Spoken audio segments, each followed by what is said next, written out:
Herkese merhaba, Hayatım Örgü Motifistan'a hoş geldiniz. Bugün de sizlerle görmüş olduğunuz bu kolları motifli bluz çalışmasını yapacağız. Beden kısımlarında ise tığ işi elmas modelini kullandım. Motiflerin yapımını daha önce kanalımda paylaşmıştım. Linkini yorumlara sabitleyeceğim. Geçen hafta da bu motiflerle yine aynı motiflerle bir hırka çalışması paylaştım. Onu da kanalımdan izleyebilirsiniz alternatif olarak. Şimdi o videoda detaylı olarak bu kolların birleştirmesini, yani şu kısma nasıl birleştirdiğimizi gösterdim. Oradan detaylı olarak izleyebilirsiniz. Çünkü burada benim bluzum bitmiş olduğu için bunu göstermeyeceğim. Fakat burada nasıl birleştirdiğimizi anlatacağım örnek çalışması üzerinde. Daha sonra buradaki sıra sayılarını, boşlukların hepsine tekrar vereceğim. Şimdi motif çalışmamızın şu şekilde ölçülerini vermek istiyorum. Beden toplamda 53 santimetre genişliğinde, uzunluğu ise 57 santimetre oldu. Kolların uzunluğu 50 santimetre. Sadece motif uzunluğundan bahsediyorum. Burada buhar ütüsü yaptıktan sonra veriyorum ölçüleri. 50 santimetre. Yine omuzların genişliği, yani şu kısımlar 17 santimetre oldu. Buradan şöyle bir iki parmak şu kadar yine kollara düşüyor ve o şekilde kol uzunluğumuzu tamamlıyor. Şimdi yaka genişliğimiz 9 santimetre oldu. Bu kenardaki bu siyahla ördüğümüz sıradan sonra 8,5-9 santimetre oldu. Bunun dışında evet ölçüler şöyle: kol evinin genişliği 20 santimetre. Yine buhar ütüsü yaptıktan sonra esneme payıyla birlikte 20 santimetre.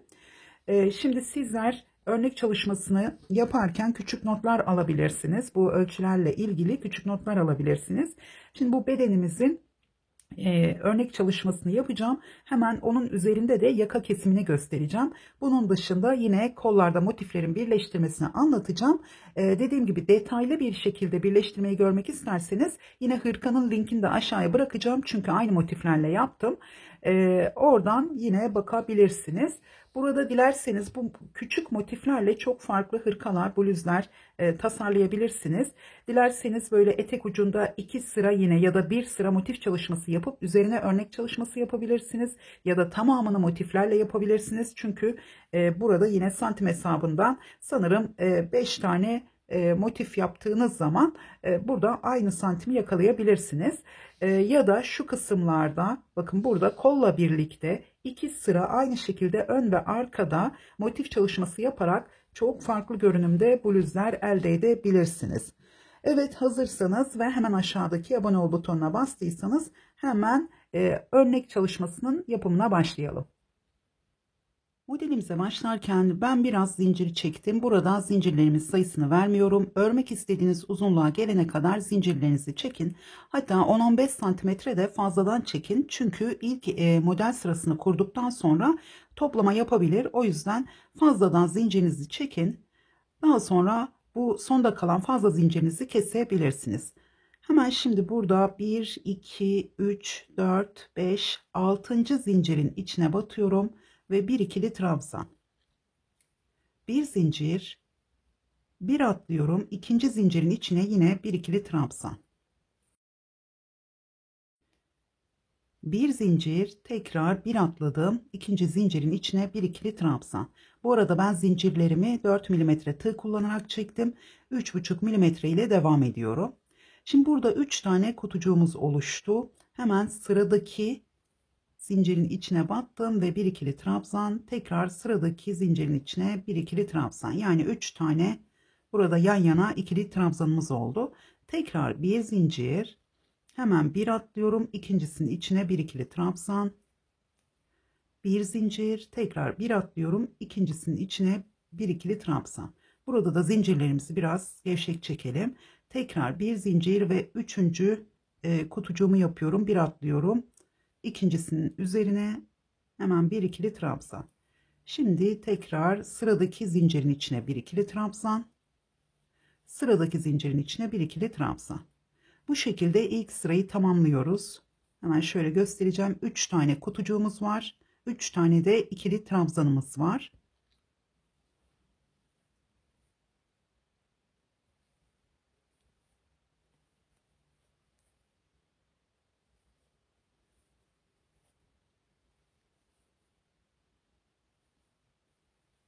Sırayı tamamladım. Sona geldiğim zaman başlangıçta olduğu gibi sonda da 3 tane kutucuk yaparak bitiriyoruz burada.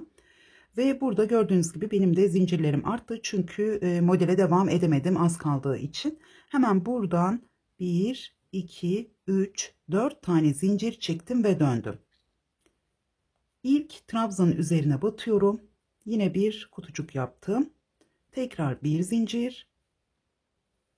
Hemen sıradaki trabzanın üzerine bir ikili trabzan yaptım. Şimdi ikinci sırada başlangıçta 2 tane kutucuğumuz oldu.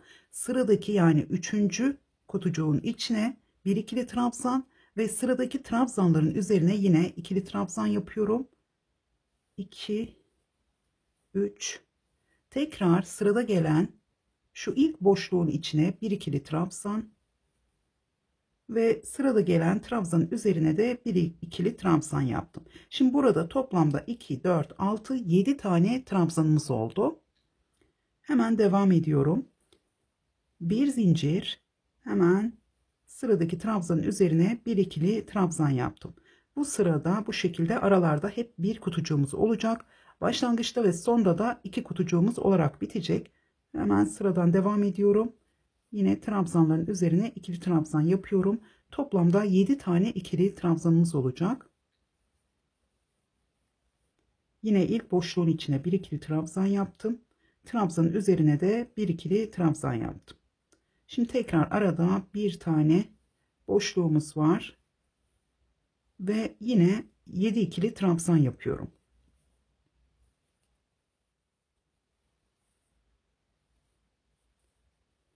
Sırayı tamamladım. Sonda yine 7 tane ikili trabzanımı yaptım ve burada 2 tane bu şekilde kutucuğumuz var ya da kafesimiz var. Hemen bir zincir çektim. Burada bir zincir atlıyorum ve 3. zincirin ya da başlangıçtan sayarsam 2. zincirin içine batıyorum. Hemen bir ikili trabzan yaptım. Şöyle tekrar yapacağım. Burada zincirimiz dönmüş, o yüzden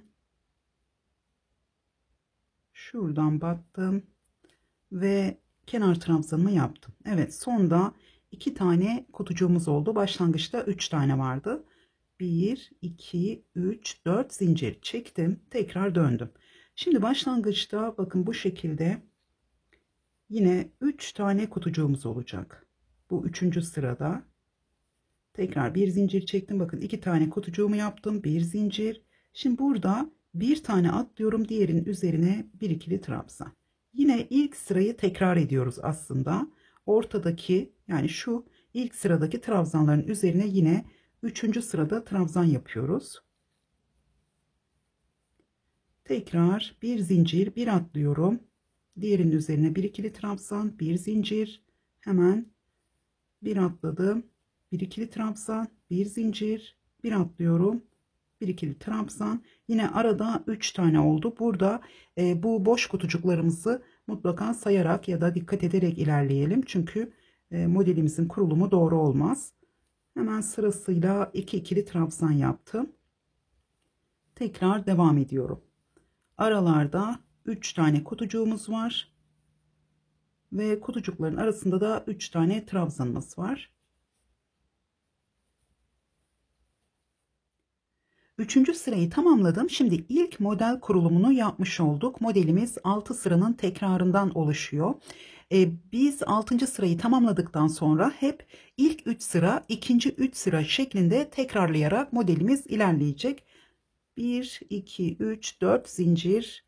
Hemen kenarlarda 2, 3, 4 zinciri çektim. Hemen döndüm. Şimdi başlangıçta bir tane kutucuğumuz olacak 4. sırada.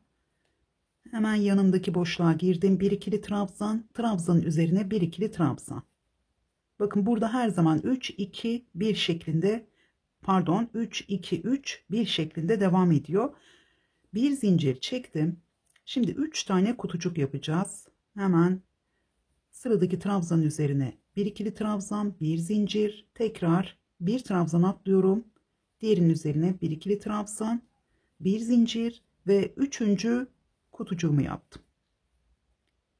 Şimdi tekrar boşluğa bir ikili trabzan, trabzanın üzerine yine bir ikili trabzan. Şimdi tekrar 3 tane kutucuk yapacağım. Hemen sıradaki trabzanın üzerine bir ikili trabzan, bir zincir, tekrar bir atlıyorum. Diğerinin üzerine bir ikili trabzan, bir zincir, yine trabzanın üzerine bir ikili trabzan yaptım. Bakın bu şekilde sadece başlangıçta bir tane kutucuğumuz var. 3 tane trabzan, 3 tane kutucuk şeklinde 4. sırayı tamamlıyoruz. Gördüğünüz gibi burada trabzanlar şu alt sıradaki 3 tane kutucuğun tam ortasına gelecek. Bu şekilde 4. sırayı tamamlayalım.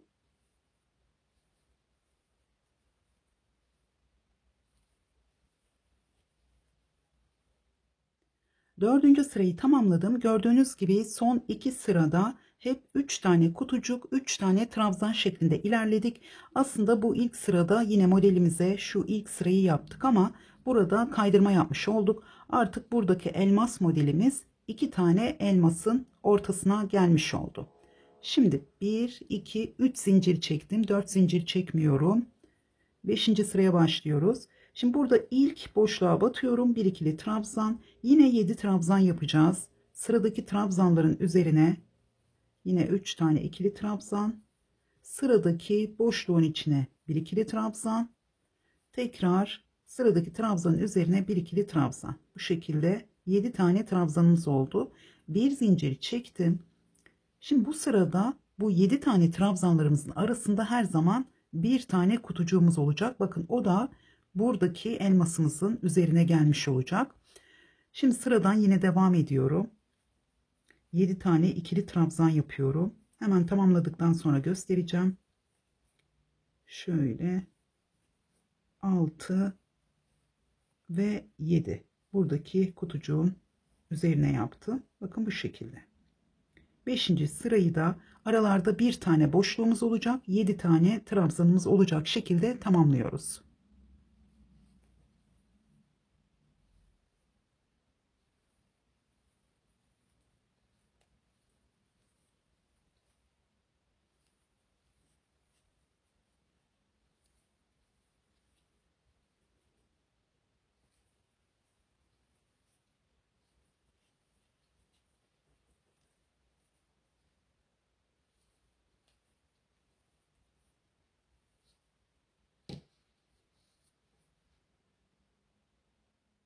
Sırayı tamamladım. Yeni sırayla devam ediyoruz. 6. sıraya başlıyorum. Yine burada 4 tane zincir çektim ve döndüm.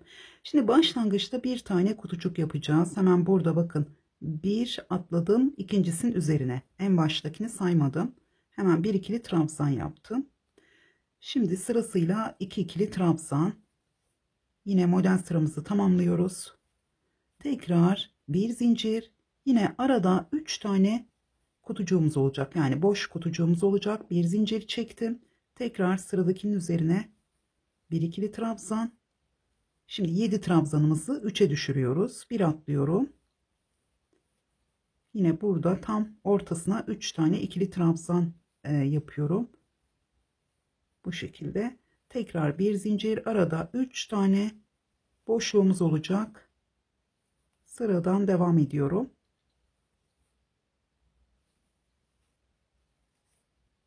Evet, bu şekilde. Şöyle.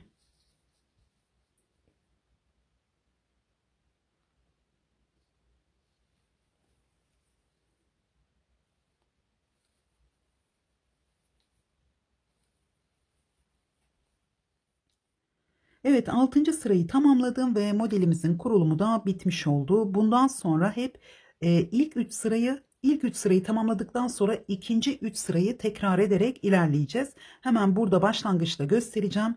Daha sonra sizler ikinci sıra, 3. sıra, 4. sıra şeklinde devam edebilirsiniz. Şimdi burada ilk sırada ne vardı? 3 tane boşluğumuz var. 1, 2, 3, 4 zincir çektim ve döndüm. Şimdi burada 3 tane kutucuğumuz olacak.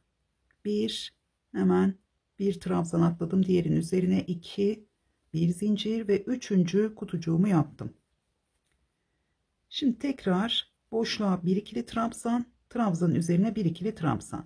Bakın burada her modelimizin arasında, yani şu 3 tane trabzanımızdan daha sonra bu 3 tane trabzana kadar 1, 2, 3 tane boşluğumuzun olması gerekiyor.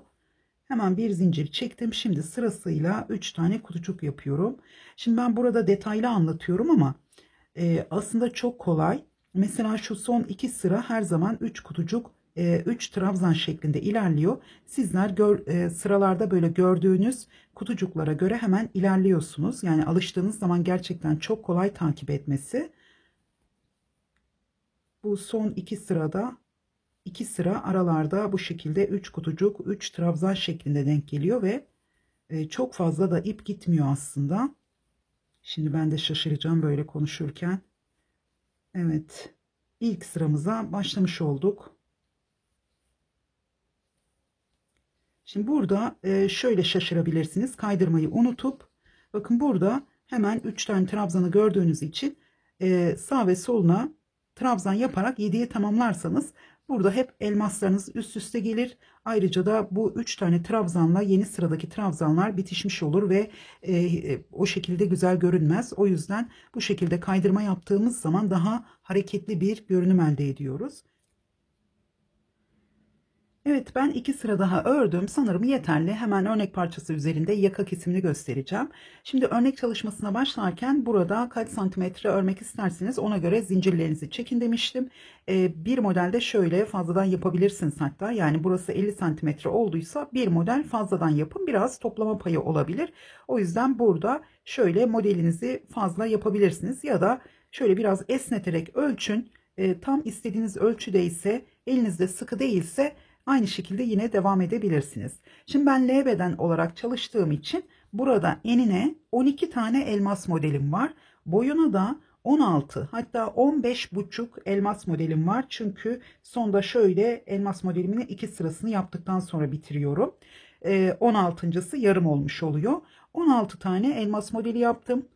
Uzunluğu 56-57 santimetre oldu. Genişliği de 53 santimetre oldu.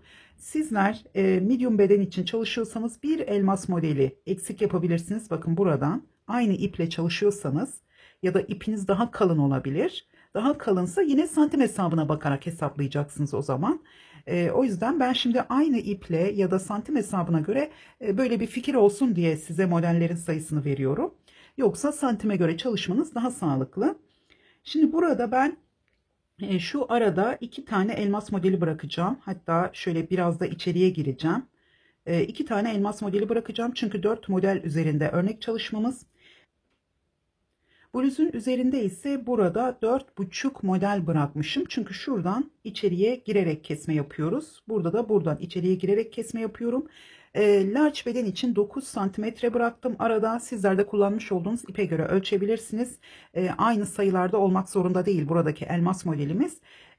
Medium beden için bu şekilde kesme yapabilirsiniz. Hemen böyle modelin başına geldikten sonra XL beden için şöyle içeriye girmeden hemen bu modelin başında buradan dönebilirsiniz. Şimdi omuzlarda ise şöyle ben L beden için bakın burada şöyle gösterecek olursam burada 1, 2, 3 şöyle burada da biraz var. Şuradan sayalım. Bakın ben bir tane içeriye girdim. Burada L beden için bir tane şu alttaki elmas modelinin üzerine geldim. 3 tane boşluk yaptım. Sizler XL beden için burada 2 tane boşluk bırakın. Buradan dönün. Medium beden için de burada şu ortaya 3 tane trabzanınızı yapın. O şekilde dönebilirsiniz. Yani bir eksik bir fazla şeklinde. Şimdi burada 1, 2, 3, 4 tane elmas modelim var benim. Sizler tabii ki yine dediğim gibi XL ya da medium beden çalışıyorsanız şuradaki kutucukların sayısı burada bir tane ya da 2 tane oynama olacak. İçeriye girdiğiniz zaman da modeli bozmadan devam ettireceksiniz. Bakın ben de burada mesela 3 tane trabzan yapmışım ama modeli devam ettirerek tamamladım. Artık buraya kadar ördükten sonra zaten modeli takip edebilirsiniz. Şimdi önde 3 sıra ördükten sonra kesme yaptım. Arkada şöyle toplamda 2 sıra ördükten sonra kesme işlemi yaptım. Şuradan tekrar kontrol edeceğim. Şöyle 1, 2, 3 yok arkada 2 sıra ördükten sonra bakın şurası tam sıramız çünkü. 2 sıra ördükten sonra kesme yaptım. Hemen şöyle devam edelim. Şimdi dediğim gibi XL beden çalışıyorsanız buradaki elmas modeli sayılarınızı ayarlayın. Arada sizler yani L bedende 4,5 model bıraktım. O da şöyle, modelin üzerine bir zincir çektim. Şimdi içeriye girdiğim için bu şekilde bir kutu daha yaptığım için şöyle buraya geldiğim için buradan da şimdi içeriye bir tane kutucuk girdiğim için ben burada toplam 4,5 tane elmas bırakmış oldum. Başta ve sonda bir tane kutucuk içeriye girdim. L beden olduğunda burada tam 5 model bırakabilirsiniz. Medium bedende ise tam 4 model bırakabilirsiniz. Yani şu 4. modelin ya da şöyle şurada bakın 3 tane daha trabzan yapacaksınız. Şimdi ben döneceğim.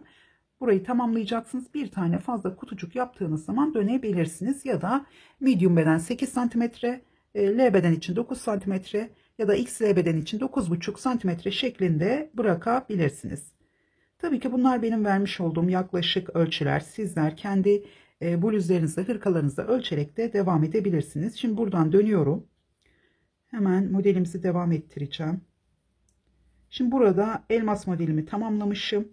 İkinci sırada ne yapıyordum? Hemen başta sadece bakın burada şuradan hemen bakıyorum. İkinci 3 sırada şu ortadaki kutucuğa şimdi burada yeni elmas modeli başlıyorum. Sizler de bunu alttan takip edebilirsiniz. Hemen devam ediyorum. Şöyle. Şimdi benim örnek parçasının üzerinde bir tane elmas olduğu için burada omuzda. Şimdi 2 tane olacak. Bu şekilde kaydırma yapıyorum.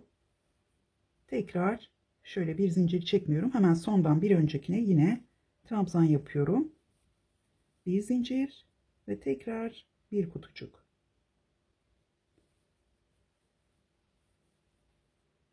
Tekrar 1, 2, 3 zincir çektim ve döndüm. Şimdi aynı şekilde devam ediyorum. Bu ikinci sıram olmuş oldu. Bir sıra daha yaptığım zaman tamamlamış olacağım. Dediğim gibi belki siz 4 sıra yapmak istersiniz. Daha geniş bir yaka istersiniz ama benim için gerçekten yeterli oldu. Ne çok büyük ne de çok küçük oldu. Evet, modelimizi devam ettiriyorum. Arada bir tane kutucuğumuz var. Burada yeni bir elmas modeline başlamış olduk.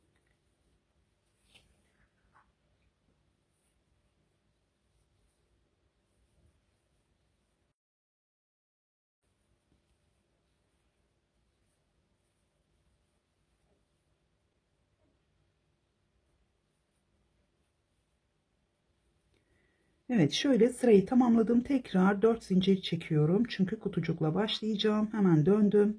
Şöyle bir atladım. Diğerinin üzerine bir ikili trabzan. Burada yine 3 tane trabzanımız olacak. Şimdi 3 tane kutucuk yapıyoruz.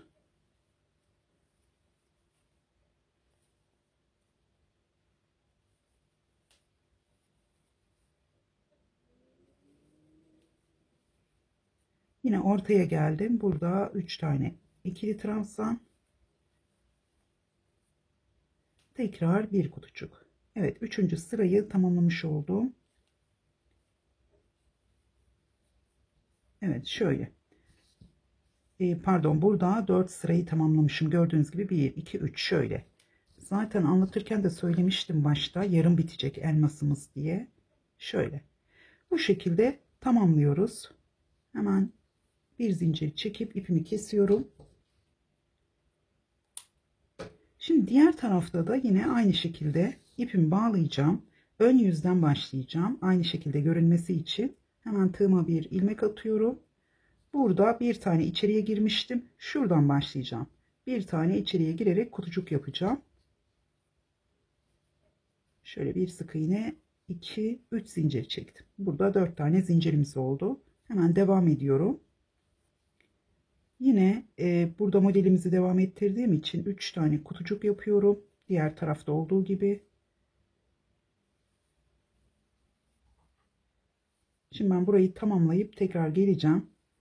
Sadece başlangıcı göstermek istedim. Buradan ipimizi ön yüzden bu taraftan bağlıyoruz. Bu şekilde devam ediyoruz. Evet, yaka kesimini tamamladık. Arkada yaka kesimi yaparken şu ilk sırayı örüyoruz. Şu sonda kalan 2 sırada kesme yapıyoruz. Evet, şimdi şu omuzlardaki birleştirmeyi göstermek istiyorum. Ben burada tığ işi kaydırma yaparak birleştirme yaptım. Burasının uzunluğu toplamda 17 santimetre oldu. Böyle ara ara tekrar ediyorum ki sizler de bunu not edebilirsiniz. Burada toplamda 17 santimetre olduğu L beden için ve biraz da böyle esneme payı var. Yani buhar ütüsü yaptığım için bu buhar ütüsü yapıldıktan sonraki ölçüsü, gördüğünüz gibi burada da kaydırma yaptım. Birinde ön yüz, birinde ters yüze düşüyor trabzanlar. Tam ortaya gelecek şekilde kaydırma yaptım. Kaydırmayla birleştirme videolarına bakabilirsiniz. Burada bunu göstermeyeceğim. Dilerseniz burada gizli dikiş yaparak ya da tersten kaydırma yaparak da birleştirme yapabilirsiniz. Şimdi ön ve arka bedenin birleştirmesini tamamladıktan sonra sadece omuzları birleştirdim. Daha sonra buraya kolları birleştirdim. Şimdi burada hem örnek parçamın üzerinde hem de bluz çalışmamın üzerinde göstereceğim. Şimdi burada toplamda 18 tane boşluk bıraktım. L beden için 18 tane bıraktım. Sizler XL beden için 20 tane bırakabilirsiniz ya da 19 bırakabilirsiniz. Sizin ölçülerinize göre, yani kendi giymiş olduğunuz bir şeye göre ölçebilirsiniz. Bu şekilde düz bir kesim olmalı. Yani böyle reglen kol olmamalı. Burada medium beden içinde burada 18 değil 17 tane bırakabilir.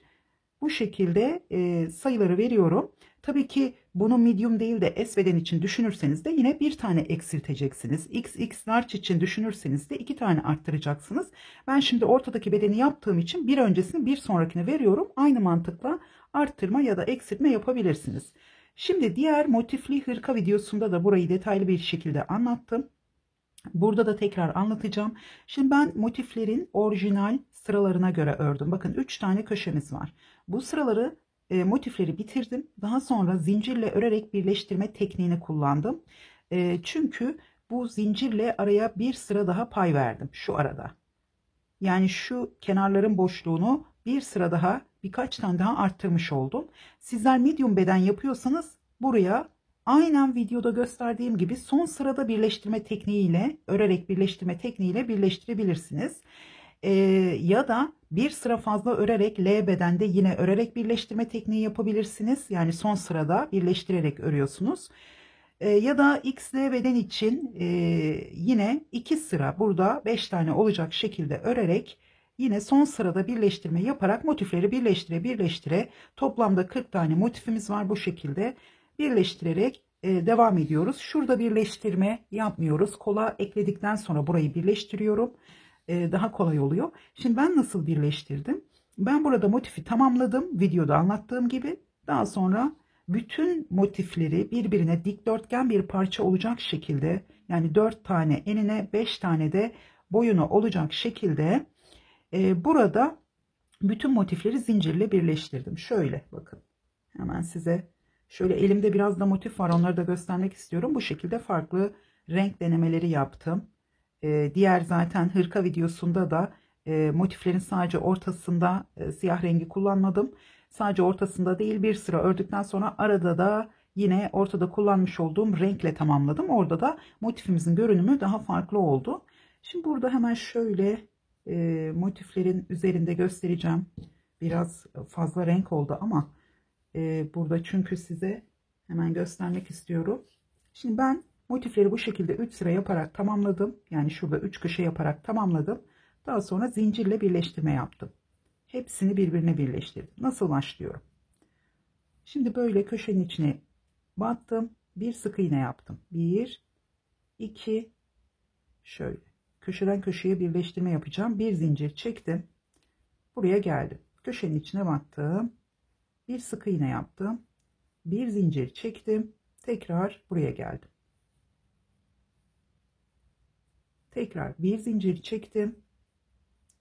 Şöyle bakın, pardon. 2, 3 zincir çektim. Hemen buraya geldim. İlk boşluğa bir sık iğne yaptım. 1, 2, 3 zincir. Karşı tarafa geçtim. Bir sık iğne yaptım. 1, 2, 3 zincir. Buraya geldim. Bir sık iğne yaptım. Şimdi burada ip kesmeden birleştirme tekniğini kullandım. Yani trabzanla yapılan ip kesmeden birleştirme tekniği gibi burada sadece zincir ve sık iğne ile yapıyoruz. 2, 3. Bu şekilde pay vermiş oldum. Tabii ben bunu bir sıra fazla da örerek yapabilirdim ama Şimdi tasarlarken bu şekilde gelişti. Sizler de böyle yapabilirsiniz. Ben bitirdikten sonra farklı alternatifleri de söylüyorum. Şimdi köşeye geldim. Bir sık iğne yaptım. Bir zincir. Karşı tarafa bir sık iğne. Bir zincir. Buraya geldim. Bir sık iğne. Bakın burada araya pay vermiş oldum. Şimdi ekleme yaparken de burada bir tane boşluğumuz oluyor.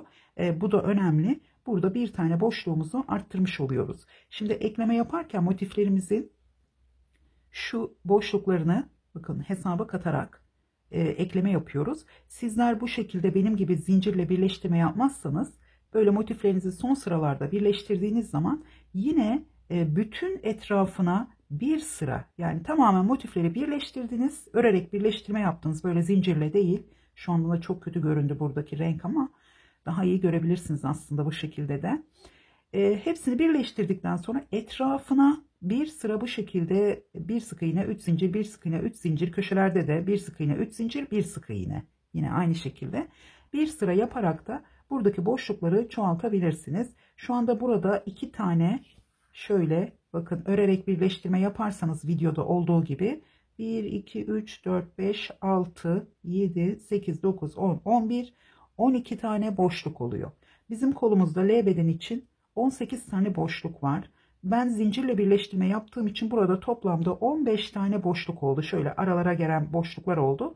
Bu 15 tane boşluğu 18 tane boşluğa 3 tanesini yedirme yaparak birleştirdim. Hem önde hem arkada şu başlangıçta şurada ve şurada olmak üzere 3 tane yedirme yaptım.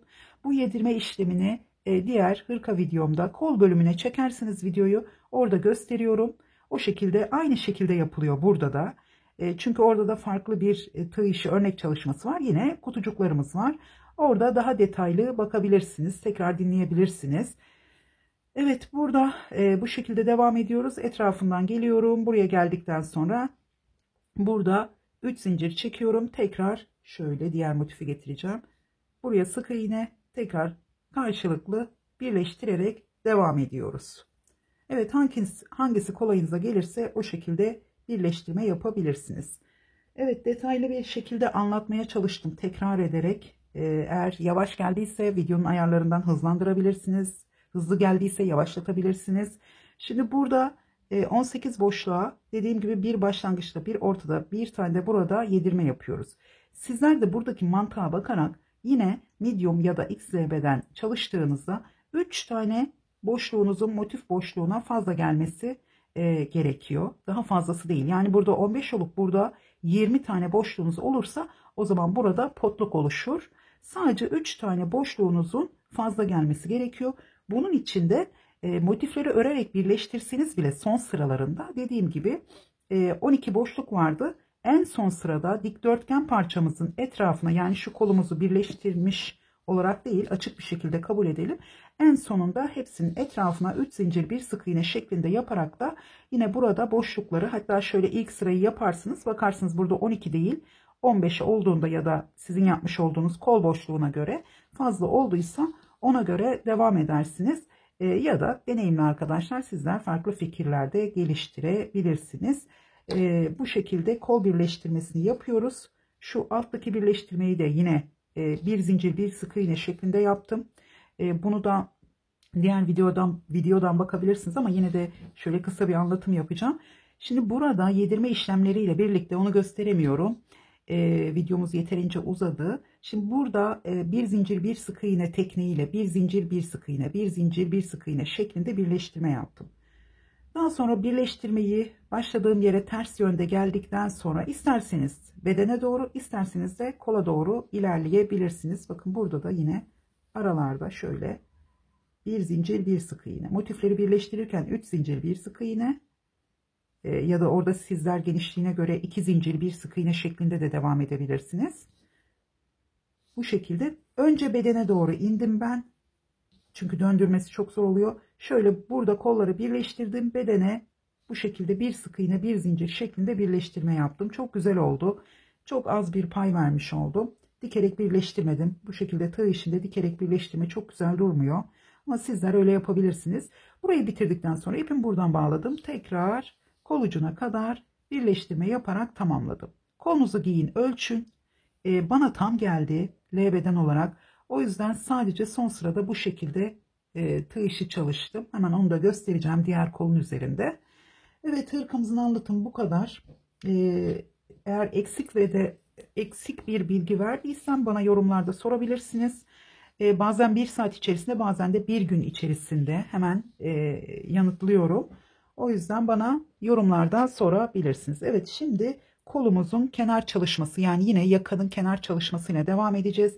Etek ucunda tamamen bitirdikten sonra, yani böyle tersten etrafına hem düğümleri gizledim. Şöyle en sonda bu şekilde bakın yarım trabzan sırası yaptım. Daha sonra da kaydırma yaptım. Yarım milimetre ya da 1 numara büyük tığ kullanarak kaydırma yaptım. Bu şekilde gergin olmadan sabitlemiş oldum. Evet, hemen kolumuzun kenar çalışmasına devam edelim.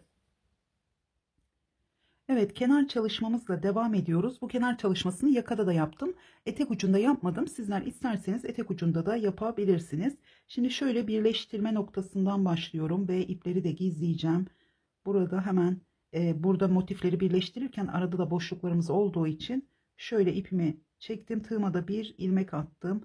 Hemen şöyle araya batıyorum.